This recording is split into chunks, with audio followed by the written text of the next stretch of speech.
Bonjour les amis, voilà, je suis content de vous retrouver. Ça faisait un moment qu'on faisait pas de petites vidéos. Le Seigneur m'a mis à cœur de en refaire quelques-unes. Et j'ai à cœur, en fait, le Seigneur m'a mis à cœur cette semaine, de vous partager chaque mois pour approfondir un petit peu ce que nous postons, le mot du pasteur, avec mes mots, avec qui je suis, puisque ça vient de ce que Dieu m'a donné dans mon cœur pour vous, évidemment. C'est loin d'être excellent ou parfait, mais vraiment, avec joie, je veux vous partager cette exhortation. Je voudrais vous souhaiter, avant toute chose, un super week-end de Pâques, en famille. Bah oui, c'est vrai que ça va être un peu restreint avec les règles sanitaires, mais soyez bénis. Soyez bénis, passez des moments dans la présence de Dieu, et même si on est peu, là où 2 ou 3 sont assemblés en son nom, il est au milieu d'eux. Alors, que la fraction du pain soit faite, partagez, voilà, des bons repas, passez des moments de joie où vous invitez le Seigneur dans vos foyers. Soyez bénis au nom de Jésus. Je voudrais tout de suite aborder le sujet pour lequel je viens vers vous. Oui, le mot du pasteur est posté, comme je le disais tout à l'heure, en manuscrit sur les réseaux, etc. Mais je veux commencer à vraiment vous faire passer, à travers cette petite exhortation, vraiment quelque chose de vivant à travers cette petite vidéo. Regardez, on va prendre, parce que ce qui est vivant, c'est pas moi, c'est pas vous, ce qui est vraiment vivant, c'est la parole de Dieu. Car la parole de Dieu est éternelle. Prenons Hébreux 12, versets 1 à 4. Voilà.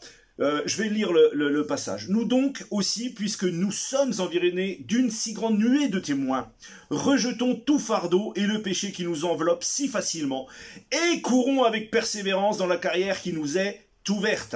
Waouh, ça c'est notre désir. Courir dans la carrière qui nous est ouverte. Mais on ne peut pas courir sans la force du Seigneur. C'est impossible de courir sans la force du Seigneur. Ayant le regard sur Jésus, le chef et le consommateur de la foi, qui en vue de la joie qui était réservée, a souffert la croix, méprisé l'ignominie, et s'est assis à la droite du trône de Dieu. Il est marqué le chef et le consommateur, et certains traducteurs diront celui qui suscite la foi. Car Jésus suscite la foi dans nos cœurs. Et ça nous aide à courir, justement, avec persévérance dans cette carrière. Considérez en effet, verset 3, celui qui a supporté contre sa personne une telle opposition de la part des pécheurs, afin que vous ne vous lassiez point l'âme découragée. Vous n'avez pas encore résisté jusqu'au sang en luttant contre le péché. Considérez en effet, oui, nous voulons être de ceux qui pensons régulièrement à ce que le Seigneur a fait, à ce temps de la croix. Si à pas qu'on n'en parle pas, je ne sais pas quand est-ce qu'on pourra en parler. Nous voulons considérer, nous voulons nous appuyer surtout sur le verset 2 et le verset 3 pour cette exhortation. Mais je voudrais vous dire combien le courage est nécessaire pour avancer dans l'œuvre de Dieu. Mais Jésus est notre force. Le courage de Jésus est notre force. C'est parce qu'il a été courageux que nous pouvons avoir le courage de cette foi qui me déverse en nous.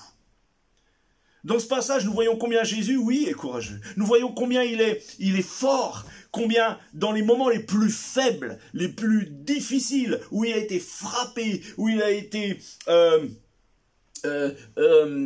cloué à cette croix, où il a eu des moments d'angoisse dans le jardin de Gethsémane, où il a été complètement, je dirais, battu, assailli par les puissances spirituelles, toute la malédiction est-il marquée dans la parole de Dieu est tombée sur lui. Waouh, hein, relisez Ésaïe. Waouh, quel courage. Je vous rappelle que Jésus savait à quoi il allait, vers quoi il allait. Il n'a pas reculé. Il a gardé courage. Pourtant, dans le jardin de Gethsémane, nous voyons combien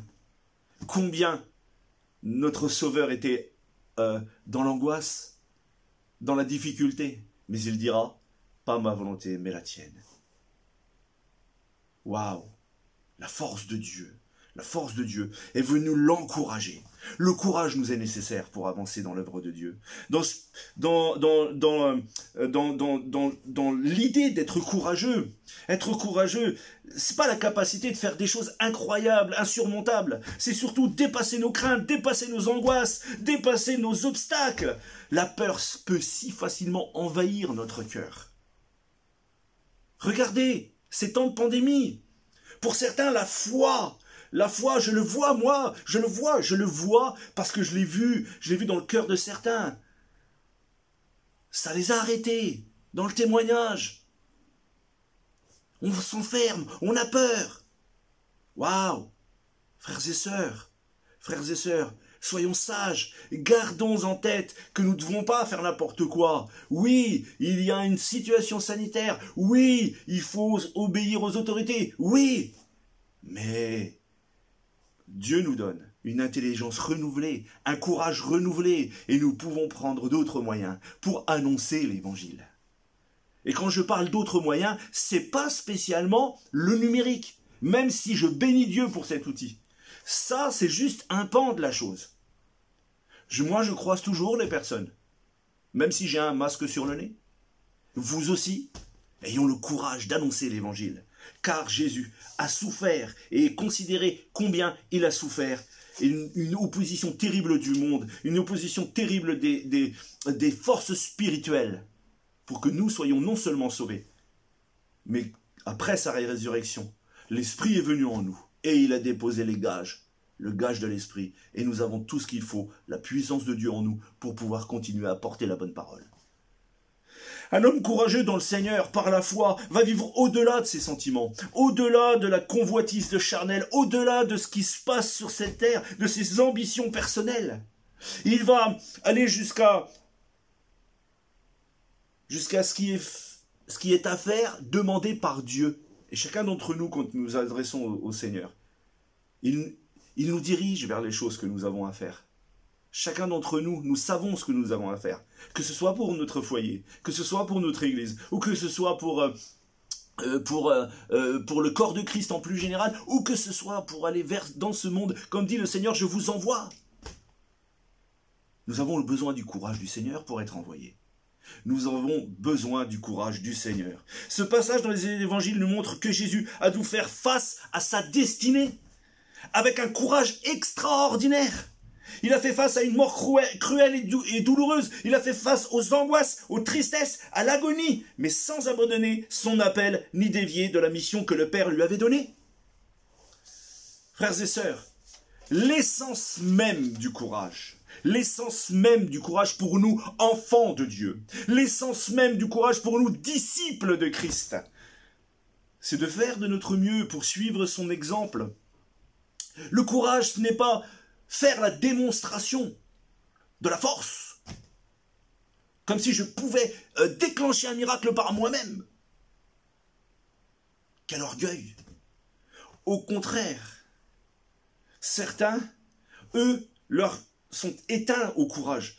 Leur désespoir, leur silence, leurs épreuves les ont éteints. Le manque de courage se fait aussi à travers ça. Frères et sœurs, nous n'avons pas à refouler qui nous sommes, mais nous avons à demander à Dieu cette force, ce courage qui vient de lui. Considérez qui il est. Considérez une telle opposition est-elle marquée, afin que nous ne nous lassions pas l'âme découragée. Je reviendrai dessus dans la conclusion. Le courage, c'est tout simplement la détermination à faire ce qu'il faut faire. Demeurer fidèle à tout, à notre épouse, à notre époux, demeurer fidèle à l'Église, à la parole de Dieu, demeurer fidèle. Il faut du courage pour demeurer fidèle toute notre vie. Et si Dieu ne dépose pas cela en nous, alors très vite nous allons baisser les bras. Garder son témoignage intact, il faut du courage. Il faut du courage pour résister à la tentation. C'est un courage qui vient par la foi. Je vous parle de courage spirituel. Refuser de compromettre son intégrité. Waouh! Honorer Dieu par la foi en restant intègre. Il faut du courage. Il faut du courage pour se lever et aujourd'hui dire certaines choses. Il faut du courage pour dire qu'on est contre le fait qu'on tue des bébés dans le ventre de leur mère. Il faut du courage aujourd'hui pour dire ces choses-là. Il faut du courage. Être courageux, c'est vivre sa vie en étant un exemple pour la génération d'aujourd'hui. Je vous rappelle que je ne vous parle pas là des générations jeunes, vieux, etc. Je vous parle de notre temps de vie à chacun. Notre génération a besoin de voir des chrétiens courageux. Mais ce courage, je ne l'invente pas et je le sors pas de mon âme. C'est pas moi qui suis courageux. C'est le courage qui vient de la foi, qui découle du sacrifice de Christ. Considérez son courage à lui, car il est notre force. Dire la vérité en tout temps, le mensonge doit être banni de notre vie. Il faut être courageux. Là, des fois, un petit mensonge qui se glisse par-ci, par-là, c'est facile pour nous tirer de certaines embûches. Ces petites exhortations durent un petit quart d'heure. Mais j'espère réellement vous faire passer mon cœur ce matin. Oui, je suis en train de filmer, c'est la matinée. Je voudrais dire la chose suivante, c'est que Dieu a préparé des œuvres pour nous, pour toi spécialement. Il a préparé des œuvres pour toi. Il a préparé des œuvres pour mon épouse, pour mes enfants. Mais pour ça, il faut que je rentre moi pleinement en disant oui Seigneur, je veux y rentrer, mais j'ai besoin de ta force et de ton courage. Car par moi-même, je ne vais pas y arriver. Je le sais. Vous savez, on n'est pas plus grand que les disciples. Quand Jésus revient les voir en leur disant « Vous n'avez même pas pu veiller 1 heure », encore une fois, pour moi, il n'est pas en train de les accuser. Il est juste en train de les réveiller à une réalité. Alors qu'il a besoin que ses amis soient là à prier pour lui. Il faut du courage pour se lever le matin, pour prendre un temps le soir. Je ne sais pas quand est-ce que vous prenez votre temps de personnel avec Dieu. Mais il faut du courage pour rester dans la fidélité et la persévérance de la prière. Et ce courage, c'est dans la foi qu'on le trouve, dans la foi au Seigneur. Dans la foi au Seigneur, c'est grâce à sa mort et à sa résurrection qu'aujourd'hui, il dépose en lui, au-dedans de nous, un esprit de force et de courage. De courage, soyez courageux. Mais pas par vos forces, soyez courageux parce que Jésus a mis en vous la dose de foi. Et dans cette dose de foi, le courage y est installé. Peut-être tu avances l'âme découragée. Peut-être tu es mal. Vous savez, j'ai un petit témoignage rapide, très rapide. Quand j'étais plus jeune, que je me suis converti dans les premières années, on faisait des campagnes d'évangélisation. Et le courage, j'ai toujours cru que le courage, dans le courage, il y avait un domaine de force qui devait sortir de nous aussi. Avant, je pensais comme ça.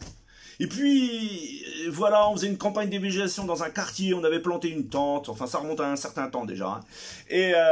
Et en revenant, c'était fini, on avait fini la réunion, les témoignages étaient beaux, etc. Et puis, il était à peu près 14h, 15h, non 14h. Et on se baladait dans le quartier avec tout un groupe de chrétiens, etc. Dans le quartier où on était, je me rappelle, c'était à Dijon. Et... un quartier qui s'appelle Chenauve, je crois, hein, si je me rappelle bien. Excusez-moi les Dijonnais si je me plante. Mais tout d'un coup, voilà qu'une bande un petit peu de... Allez, on va mettre des mots, un petit peu de lascar, un petit peu de jeunes qui voulaient en découdre, arrivent. Et ils se mettent à vociférer des choses, etc. Sortant d'un quartier moi-même, comprenez que j'étais converti depuis peu, j'ai vraiment de l'énervement, de l'irritation qui est montée. Une colère commençait à... Et je me suis dit, mais moi j'ai pas peur, quoi. Je suis courageux, je vais y aller. Et tout d'un coup, le serviteur de Dieu qui était là a arrêté tout le monde. Il a demandé à ce que tout le monde rentre dans les voitures, reparte vers l'église où on était invités. Et ils sont restés 3-4. Et dans la grâce de Dieu, je suis resté avec un frère qui c'était un frère pour moi qui m'équilibrait assez bien. Et j'ai assisté à une scène où le serviteur de Dieu s'est avancé quasiment tout seul devant ce groupe de jeunes. Et au lieu d'avoir une réaction d'homme à homme, comme vous pourrez dire, avec une confrontation, il a simplement dit, voilà, nous, on a la foi, etc. Personne ne se mettra à se battre ici. Sachez que Dieu vous aime.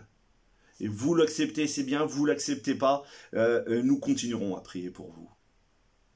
Et il y a eu comme un apaisement. Je crois que le Saint-Esprit est venu apaiser. Même s'ils continuaient à vociférer, ils étaient comme bloqués. Ils ne pouvaient plus venir vers nous. Vous voyez, le courage, c'est ça. C'est de pouvoir répondre à l'ennemi avec les armes de l'amour. Nous sommes donc repartis et nous avons continué notre campagne d'évangélisation. Ça m'a donné une leçon. Une leçon. Quand on parle de Christ, sa force, c'est l'amour.